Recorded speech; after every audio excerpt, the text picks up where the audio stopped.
Bonsoir Christophe de Chavannes. Hello monsieur Vandel, comment allez-vous? Très bien, coucou, c'est nous, Ciel Mon Mardi, mais également La Roue de la Fortune, Famille en Or, les 100 plus grandes émissions que vous avez présentées, mais vous êtes également producteur, notamment J'en ai produite aussi là-dedans. de Combien ça coûte. Peu de gens le savent. Combien ça croûte à l'époque? Ouais, ça a bien croûté. Ah, c'était une bonne époque, oui, mais on travaillait beaucoup. C'est vous qui produisez actuellement Bienvenue chez nous, peu de gens le savent. C'est sur TF1 tous les jours à 18h15. Ça se passe devant plus de 2,5 millions de téléspectateurs, ce qui est pas rien. C'est déjà la 7e saison. Pour ceux qui ne connaissent pas, c'est quoi le principe? Ceux qui connaissent pas, ils ont pas la télé. Ouais. Mais sinon, on n'est pas obligé de regarder à cette heure-là, parce que c'est effectivement à 18h. Il y a du replay, mais c'est quoi le principe de l'émission? Le principe, ce sont... En fait, à une époque, on se disait qu'il y avait un truc qui était en train de commencer en France et qui était très anglais, qui s'appelle le Bed and Breakfast en Angleterre.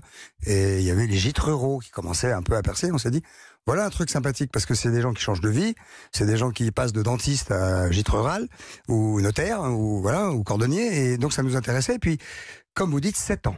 Donc c'est une longue vie déjà pour une émission de télé. Principe de l'émission. Et le principe, ce sont des propriétaires de gîtes. Alors là, c'est là où on fait parfois appel à les instincts différents des personnes pour aller juger les uns chez les autres. Et à la fin de la semaine, il y a une finale où on apprend qui est le vainqueur de la semaine, qui remporte une petite somme très sympathique et qui en plus est donc le finaliste et qui est donc a priori le meilleur. En tout cas, qui a été jugé comme tel par les autres. Et cette semaine qui arrive, c'est une semaine particulière, car d'abord, ça se passe à la ferme, dans des gîtes ruraux, à la ferme, chez des vrais fermiers. Oui, Et il y a un passager clandestin sur les tournages, vous-même. Oui, c'est exact. Qu'est-ce que vous foutez là? Racontez-moi l'idée. Parce qu'on l'a déjà fait l'année dernière. Ouais. Moi, j'adore. Vous savez très bien que j'aime beaucoup les animaux. J'aime beaucoup la nature. Je mets mes mains dans la terre tous les week-ends. On a même l'impression qu'ils vous aiment bien, les animaux. J'ai 2 histoires. Il y a un éleveur d'ours qui est venu avec un immense ours. On pourrait plus aujourd'hui pour plein de raisons de sécurité, de capacité, de machin, ça. C'était un grizzly, il faisait 4 mètres de haut, qui m'a pris dans la bouche un marshmallow. On s'était vu 5 minutes. Et l'éleveur d'ours m'a dit, franchement, il m'a dit, il a chié en son froc, en fait, le monsieur, gentiment, parce qu'il pensait pas que ça allait le faire comme ça. Et c'était très cool. Et une autre fois où j'ai eu un chimpanzé je persiste, c'est-à-dire quand même que les chimpanzés, leur meilleure place, c'est dans la forêt, on est bien d'accord. Mais néanmoins, voilà, il était là, il était très rigolo. Et on m'avait dit, voilà, tu vas faire une émission avec lui, mais il faut à peu près entre 2 et 4 heures de mise en route, quoi. Pour l'apprivoiser. Voilà, pas l'apprivoiser, mais pour que lui t'apprivoise plutôt. Ouais. Et je suis rentré dans une loge 3-4 heures avant l'émission. Je suis resté peut-être 10 minutes, je ne sais pas où il était là. Et puis au bout d'un moment, j'ai dit, bon, bah, ça fait 10 minutes, c'est bien, Pépère, on se connaît. Je me suis levé, j'ai tendu la main comme ça, j'ai dit tu viens, on y va. Et il m'a tendu la main et je l'ai emmené. Et on a passé 4 heures avant l'émission ensemble dans ma loge. Ouais. Je suis allé faire pipi avec lui et tout, on en a rigolé. Et après on a fait une émission canon. Donc oui, j'ai un truc avec les animaux. Ça se voit. Et oui, je suis allé passer une semaine avec nos potes agriculteurs. Je suis très heureux de ça parce que les agriculteurs sont l'essence même de notre vie.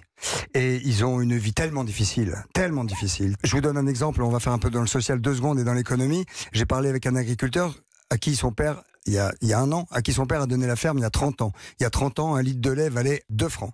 Aujourd'hui, un litre de lait, après la guerre qu'il y a eu, les tracteurs à Paris, les grèves, les machins, un litre de lait vaut 30 centimes. C'est combien 30 centimes? C'est 2 francs. Voilà, il y a 30 ans, avec Internet, le gaz, l'électricité, les charges. Le prix de l'essence. Comment tu veux qu'ils vivent les mecs? C'est impossible. Donc ils ont une vie super dure et grâce à eux, nous on vit. Voilà. Donc immense respect, des gens géniaux, adorables. Et là, en l'occurrence, comme l'année dernière, j'ai passé une semaine avec eux et là on a fait une semaine à la ferme avec des gens qui ont des animaux. Donc on est passé du bison à l'autruche en passant par un taureau de 800 kilos. Alors on reconnaît ça c'est mon amoureux. Votre style et votre goût des phrases à double sens, Christophe de Chavannes. Exemple, avec des vaches allaitantes qui allaitent.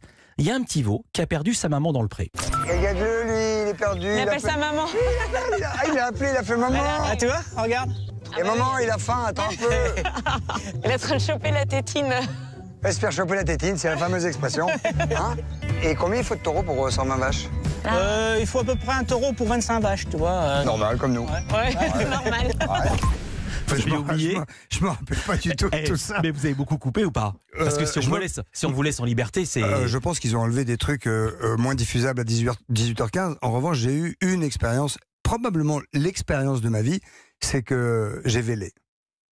Oui, vous avez donné naissance à un petit veau. Oui, c'est pas moi qui ai vélé. Non, oui, j'ai vu l'image. Je raconte. Ah, vous l'avez vu? Oui, mais non, j'ai vu l'émission. Ah, ok. Il se trouve que cet extrait, je l'ai trouvé parce que j'ai regardé l'émission avant. Mais vous bossez alors? Ah bah oui. Ah, okay, vous pensez que c'était votre boîte qui m'avait envoyé des extraits? Je ne sais pas, mais on va non, les mettre gars, une bougie, ils étaient à la sieste.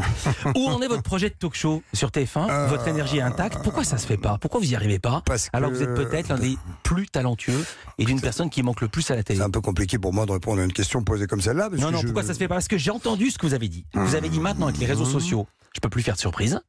Tout le monde sait ce qui va se passer. Et avec le politiquement correct, je peux plus rien dire. Non, c'est vrai qu'on pourrait plus faire aujourd'hui seulement mardi. Ça, Ouais. c'est clair. Bon. Enfin, je sais pas, vous faites un truc avec un black qui va dans une agence immobilière, à qui on refuse un appartement, et après on envoie un blanc qui en a 4. On dit, ah, vous vous servez les noirs pour faire machin. Ah, donc les réseaux sociaux et seulement mardi, aujourd'hui, ce serait un dysfonctionnement total.